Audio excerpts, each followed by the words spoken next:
Hi there. Many others like you have asked, what happened to the Ark of the Covenant? You have the question, the Bible has the answer, and we can help you with it. The following is a visual presentation of the full article from our website. Visit the link below to learn even more. What happened to the Ark of the Covenant is a question that has fascinated theologians, Bible students, and archaeologists for centuries. In the 18th year of his reign, King Josiah of Judah ordered the caretakers of the Ark of the Covenant to return it to the temple in Jerusalem. That is the last time the Ark's location is mentioned in the scriptures. 40 years later, King Nebuchadnezzar of Babylon captured Jerusalem and raided the temple. Less than 10 years after that, he returned, took what was left in the temple, and then burnt it and the city to the ground.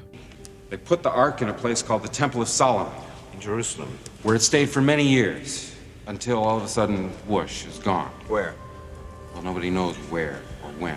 So what happened to the Ark? Was it taken by Nebuchadnezzar? Was it destroyed with the city? Or was it removed and hidden safely away, as evidently happened when Pharaoh Shishak of Egypt raided the temple during the reign of Solomon's son Rehoboam? Evidently, because if Shishak had managed to take the Ark, why did Josiah ask the Levites to return it? If the Ark was in Egypt, allow the plotline of Raiders of the Lost Ark.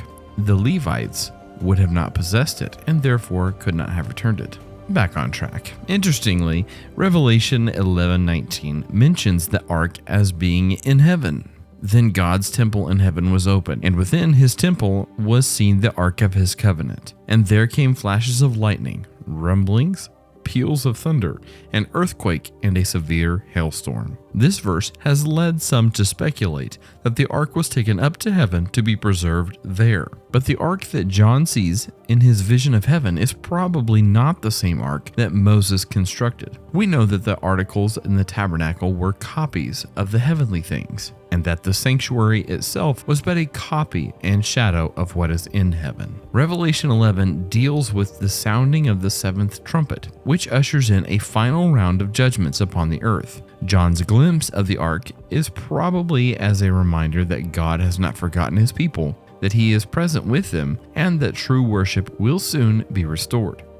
The non-canonical book of 2nd Maccabees reports that just prior to the Babylonian invasion, Jeremiah, following a divine revelation, ordered that the tabernacle and the ark should accompany him, and he went off to the mountain which Moses climbed to see God's inheritance. When Jeremiah arrived there, he found a room in a cave in which he put the tent, the ark, and the altar of incense. Then he blocked up the entrance. However, some of those who followed him came up intending to mark the path, but they could not find it.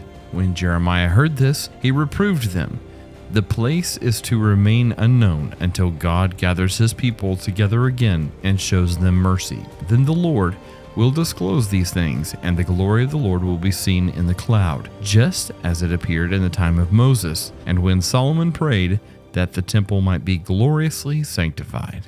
It is not known if this second-hand account is accurate. Even if it is, we will not know until the Lord comes back, as the account itself claims. Other theories concerning the whereabouts of the lost ark include claims that it is hidden beneath the Temple Mount, having been buried there before Nebuchadnezzar could steal it away. Unfortunately, the Temple Mount is now home to the Dome of the Rock, an Islamic holy site, and the local Muslim community refuses to allow it to be excavated. So we cannot know if these theories are correct. Explorer Vendell Jones, among others, believes that an artifact found among the Dead Sea Scrolls, the enigmatic Copper Scroll, is actually a treasure map of sorts, detailing the location of a number of precious treasures taken from the temple before the Babylonians arrived, among them the lost Ark of the Covenant. Whether or not this is true remains to be seen, as no one has yet been able to locate all of the necessary geographical landmarks listed on the scroll. Interestingly, some scholars speculate that the Copper Scroll may actually be the record referred to in 2nd Maccabees 2:1 and 4, which describes Jeremiah hiding the ark. While this is an interesting speculation, it remains unsubstantiated. Former East African correspondent for The Economist, Graham Hancock, published a book in 1992 entitled The Sign and the Seal, The Quest for the Lost Ark of the Covenant, in which he argued that the Ark had been stowed away in St. Mary of Zion's Church in Aksum, an ancient city of Ethiopia.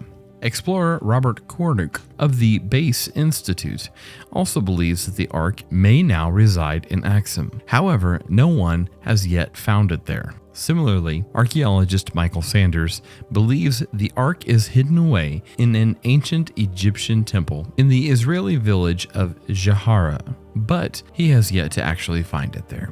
A doubtful Irish tradition maintains that the Ark is buried under the hill of Tara in Ireland. Some scholars believe that this is the source of the Irish pot of gold at the end of the rainbow legend.